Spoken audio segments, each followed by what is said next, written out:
Hello everyone. इस session में हम इफेक्टिव कम्युनिकेशन के 7 C's को डिस्कस करेंगे कि एक इफेक्टिव कम्युनिकेशन अपने आप में इफेक्टिव तभी होगा जब उसमें ये 7 C के जो फीचर्स हैं वो उसमें क्लब होंगे या इंटीग्रेटेड होंगे, तभी वो कम्युनिकेशन अपने आप में इफेक्टिव कम्युनिकेशन कहलाएगा। 7C मीन्स इफेक्टिव कम्युनिकेशन के ऐसे फीचर्स जो कि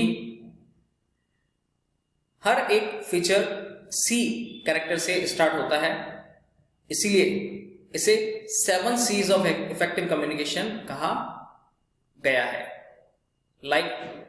जैसा कि सामने आपको different types of effective communication के फीचर्स दिख रहे हैं, and each and every feature which is start from the character C. Like the first one is completeness, starts from C. Now the second one is conciseness, it's also starts from C. The third one is consideration, it also starts from C character.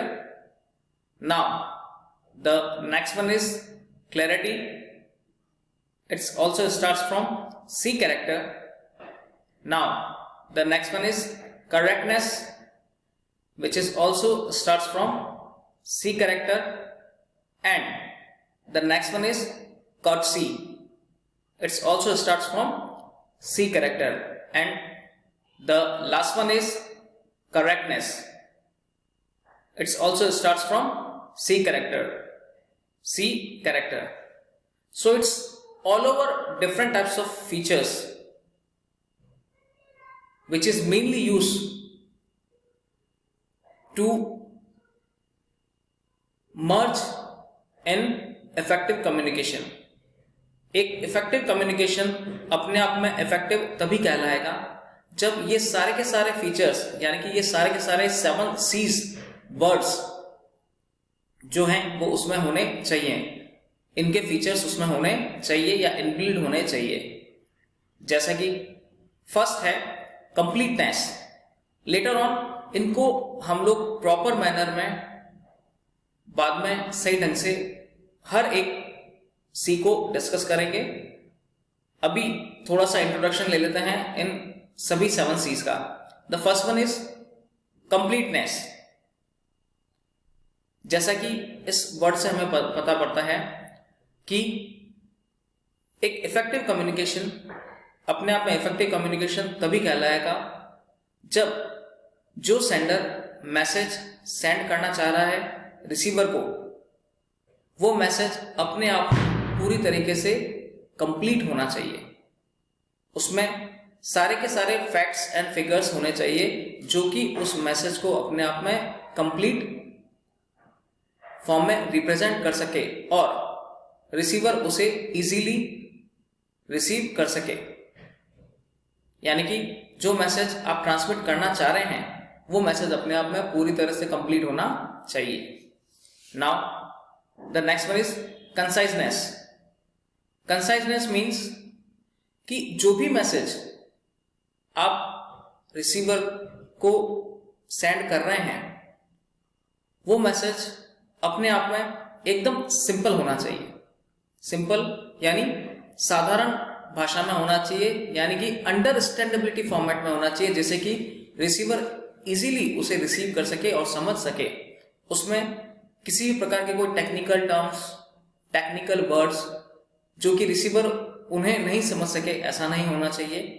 और repetitive manner of information या facts वो भी बार बार नहीं होना चाहिए।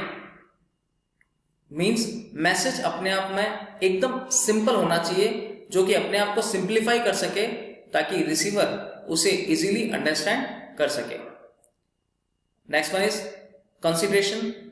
Means कि जब आप अपना मैसेज रिसीवर को सेंड कर रहे हो, at that time sender as well as receiver दोनों ही इस कंसिडरेशन फॉर्म में होने चाहिए कि वो मैसेज को प्रॉपर तरीके से सेंड कर सके और रिसीवर उस मैसेज को प्रॉपर तरीके से रिसीव कर सके।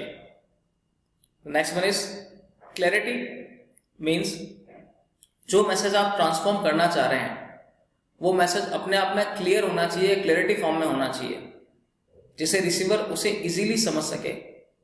यानी कि जो मैसेज आप ट्रांसमिट करना चाह रहे हैं वो इतना क्लियर होना चाहिए ताकि कि रिसीवर उसे इजीली समझ सके या सुन सके। जैसे कि अगर आप कोई मैसेज बोल रहे हैं या बोलकर उस मैसेज को ट्रांसमिट कर रहे हैं तो उस समय आपका जो मैसेज है या वे ऑफ कम्युनिकेशन है वो एकदम क्लियर होना चाहिए, स्ट्रेट फॉरवर्ड, प्रॉपर मैनर में, क्लैरिटी में होना चाहिए, जिससे रिसीवर इजीली उसे समझ सके। Next one is concreteness, means focus on the message.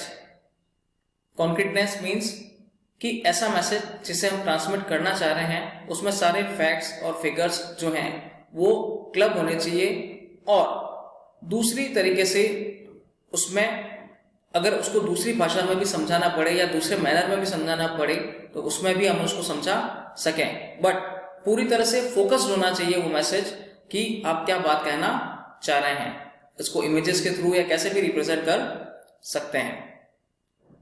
Next one is courtesy, means कि जो मैसेज आप ट्रांसमिट करना चाह रहे हैं उसको कहने का जो तरीका है, जो वे ऑफ रिप्रेजेंटेशन है वो एकदम पोलाइट मैनर में होना चाहिए, उसमें एंग्रीनेस वगैरह नहीं होनी चाहिए।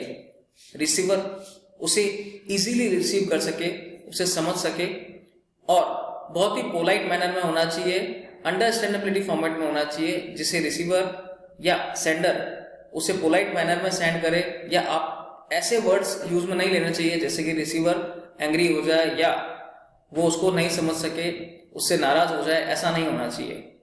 मैसेज एकदम सिंपल फॉर्म में होना चाहिए और ओबीडियंट फॉर्म में होना चाहिए, सिंप्लीफाई फॉर्म में होना चाहिए, जिसके थ्रू वो उसे इजीली कर्टसी मैनर में समझ सके। और the next one is correctness. जैसा कि एक सिंपल सा हमने जो फर्स्ट सी डिस्कस किया था, कंप्लीटनेस, जिसमें हमने लिखा था या जिसमें अभी मैंने आपको बताया कि जो मैसेज है वो मैसेज अपने आप में पूरी तरह से कंप्लीट होना चाहिए, जिसमें जो भी फैक्ट्स एंड फिगर्स हों वो उस बात को समझने के लिए या समझाने के लिए अपने आप में पूरी तरह से सही हों। उसी तरह से करेक्टनेस मीन्स जिस मैसेज को आप पास ऑन करना चाह रहे हैं वो मैसेज अपने आप में सही होना चाहिए, एकदम शुद्ध रूप से होना चाहिए।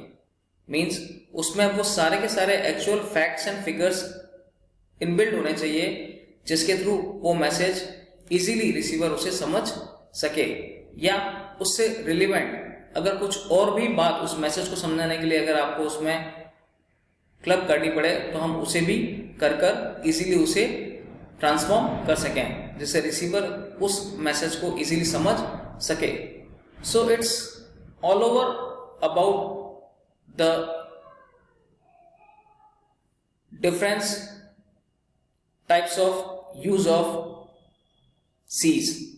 इन सभी डिफरेंट टाइप्स ऑफ C's को यूज में लेते हुए हम अपने कम्युनिकेशन को इफेक्टिव कम्युनिकेशन बना सकते हैं।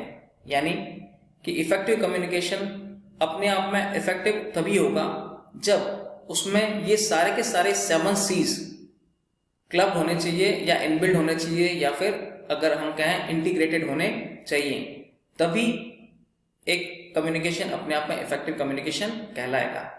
I hope you understand. Thank you.